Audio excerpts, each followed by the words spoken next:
ఓం మహాగణాధిపతయే నమః. ఓం గురుభ్యో నమః. ఓం శ్రీమాత్రే నమః.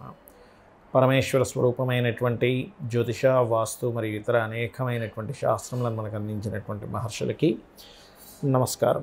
హయగ్రీవ హయగ్రీవ హయగ్రీవేత్యో వదేత్తస్య నిస్సరతే వాణి జహ్నుకన్యా ప్రవాహవత్ అరుణాం కరుణాతరంగితాక్షీం ధృతపాశాంకుశపుష్పపానచాపాం అనిమాదిభిరావృతాం మయూకైః అహమిత్యేవ విభావయే భవానీం. శ్రీమాత్రే నమః.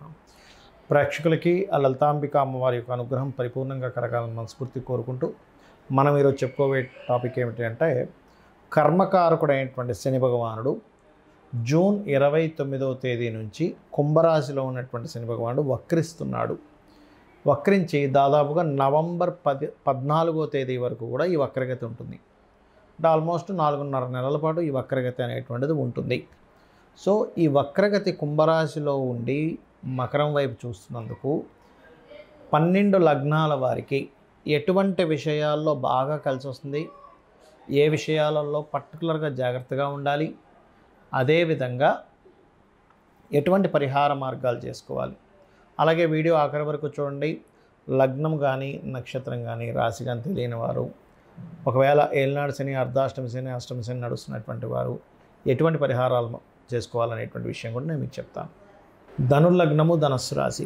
ధనస్సు వారి కనుక చూసుకున్నట్లయితే ఈ శని యొక్క వక్రగతి అనేటువంటిది కొంచెం తెలియని ఒక చిన్న అధైర్యాన్ని ఇస్తూ ఉంటుంది. అంటే ఏంటి, అబ్బాయి ఈ పని నేను చేస్తే ఏమవుతుంది ఏంటో, ఇది నేను ఎట్లాంటి యాక్షన్ తీసుకోవాలి, ఇక్కడ నేను ఏమైనా కొంచెం నేను స్టెప్ తీసుకుంటే ఎటువంటి పరిహారం చేయవలసి వస్తుంది, ఎటువంటి జాగ్రత్తలు తీసుకోవాలి, ఇటువంటివన్నీ కొంత మీకు జాగ్రత్త చూపిస్తుంది. ఇది గుర్తుపెట్టుకోండి.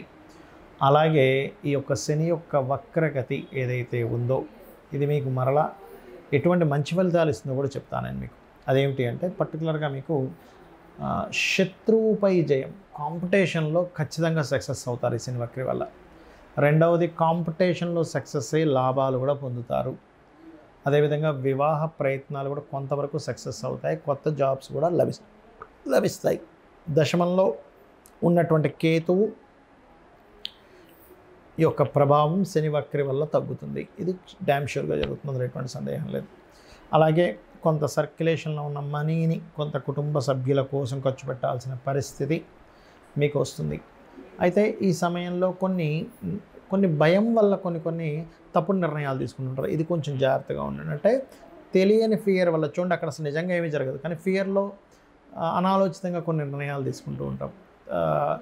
ఎవరినో అంటే ఒక్కొక్కసారి చూడండి, మొహమాటం కొద్దీ ఎవరినైనా మనం ఇష్టపడుతున్నామని చెప్పడము, ఇట్లాంటివి జరుగుతుంటాయి. సో ఇటువంటివి చేయకండి. విదేశీ సంబంధాలు, ఇన్వెస్ట్మెంట్స్ రిలేటెడ్ సంబంధించిన విషయంలో ఈ శని వక్రి సమయంలో కాస్త జాగ్రత్తగా ఉండాలి.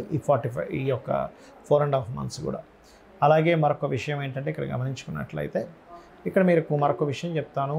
మీ జన్మజాతకంలో కనుక మహాదశలు, అంతర్దశలు బాగుంటే ఈ శని వక్రి యొక్క ప్రభావం ఎక్కువగా ఉండదు. ఇది గుర్తుపెట్టుకోండి. అలాగే మరొక విషయం ఏంటంటే, ఇక్కడ సహజంగానే ఈ శని వక్రి సమయంలో లాస్ట్ 30 days ఆఫ్ స్పామ్లో మీకు కుజుడు నీచ స్థానంలోకి వెళ్తున్నాడు. 25 to 30 days ఆఫ్ స్పామ్లో. ఆ సమయంలో మాత్రం రాజకీయ విషయాల్లోని మరియు కొంచెం సంతానం కోసం ప్రయత్నం చేసేటువంటి విషయాల్లోని కొంతమంది చూడండి గర్భం దాలుస్తారు, కొన్ని తప్పిదాల వల్ల అబార్షన్స్ జరుగుతాయి. ఇటువంటి విషయాల్లో కాస్త జాగ్రత్తగా ఉండండి. ఇక్కడ సంతానాన్ని విదేశాలకు పంపించేటువంటి ప్రయత్నాలు కూడా కాస్త జాగ్రత్తగా చేయండి. ఇక్కడ అంటే తొందరపాటు నిర్ణయాలు తీసుకోవడం చేయకండి సంతానాన్ని విదేశాలకు పంపించేటువంటి విషయాల్లో. ఇక మీరు చేయవలసినటువంటి దేవత ఆరాధన ఏమిటి? ఆంజనేయ స్వామి ఆరాధన, సుబ్రహ్మణ్యేశ్వర స్వామి ఆరాధన, లేదా లక్ష్మీనరసింహస్వామి క్షేత్రాలకు వెళ్ళడము, గోవుకి బెల్లము, క్యారెట్స్ తినిపించడం చేయండి. ఖచ్చితంగా బాగుంటుంది. ఇక్కడ మీకు ఈ కాంబినేషన్ రుణాలు కూడా లభించేలా చేస్తుంది. ఒక్కోసారి చూడండి, మనం ఏదో ఫ్యాక్టరీ పెడదాం, బిజినెస్ పెడదాం అనుకుంటాం, బిజినెస్ లోన్ రావాలి కానీ ఎలాగా అనుకుంటుంటాం. శని వక్రి 100% మీకు బిజినెస్ లోన్ వచ్చేలా చేస్తుంది. అంటే మీ ప్రయత్నం సక్సెస్ అవుతుంది. ఇది గుర్తుపెట్టుకోండి. చాలామందికి జాతక చక్రం అనేటువంటిది ఉండదు. ఒక్కోసారి చక్రం లేనప్పుడు ఏలినాడు శని నడుస్తుందా లేదా శని మహాదశ నడుస్తుందా, లేకపోతే అర్ధాష్టమి శని, అష్టమి శని నడుస్తుందా అనేటువంటిది అర్థం కాదు.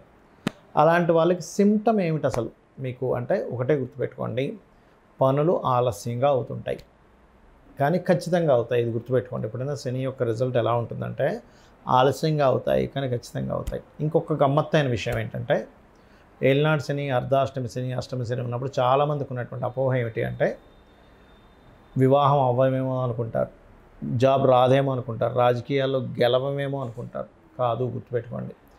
రాజకీయాల్లో చక్కగా రాణిస్తారు, అందులో ఎటువంటి సందేహం లేదు. వివాహంలోని చక్కగా మీరు సక్సెస్ అంటే వివాహ సంబంధాలు కుదురుతాయి, జాబ్స్ కూడా వస్తాయి. ఎందుకంటే శని శ్రమకారకుడు, శ్రమనివ్వాలి. కాబట్టి ఆ శ్రమ రాజకీయాల్లో గెలిచిన వాడికి ఉంటుంది కానీ ఓడిన వాడికి ఉండదండి. ఎందుకంటే ఖాళీగా ఉంటాడు. అదే గెలిచిన వాడికి బోల్డ్ అంత వర్క్ ఉంటుంది రాజకీయాల్లో, అటు ఇటు తిరగడం హడావిడి ఉంటుంది. మనం అనుకుంటాం రాజకీయ నాయకులు అంటే ఏదో ఖాళీగా కూర్చుంటారని, కాదు, బోల్డ్ అంత పని ఉంటుంది వాళ్ళకి. అలాగే వివాహం అయితేనే ఎక్కువగా వాళ్ళకి బాధ్యతలు ఇవన్నీ పెరుగుతాయి. చాలామంది సంతానం కూడా కలగదనుకుంటారు, కాదు, పర్టికులర్గా శని యొక్క ప్రభావం వల్లే సంతానం కూడా కలుగుతారు. ఇది గుర్తుపెట్టుకోండి.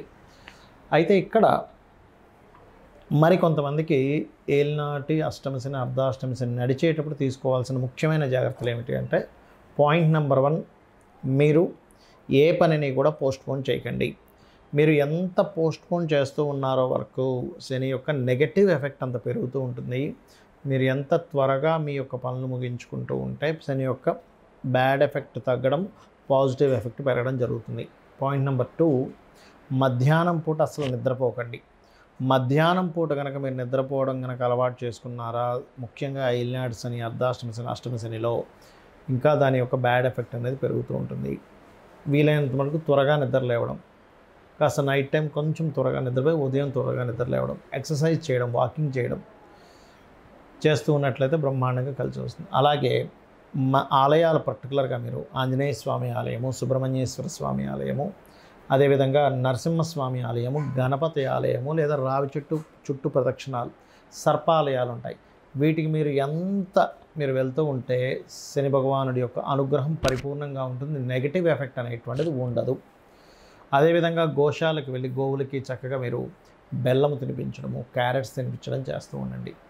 ఇక మరొక విషయం ఏంటంటే బాగా ఎక్కువ ఎఫెక్ట్ ఉంది. ఒక పక్క కొంతమందికి ఎలా ఉంటుందంటే శని మహర్దశ నడుస్తూ ఉంటుంది ఈ జన్మజాతకంలో, గోచారంలో ఏలినాటి శని కూడా వస్తుంది.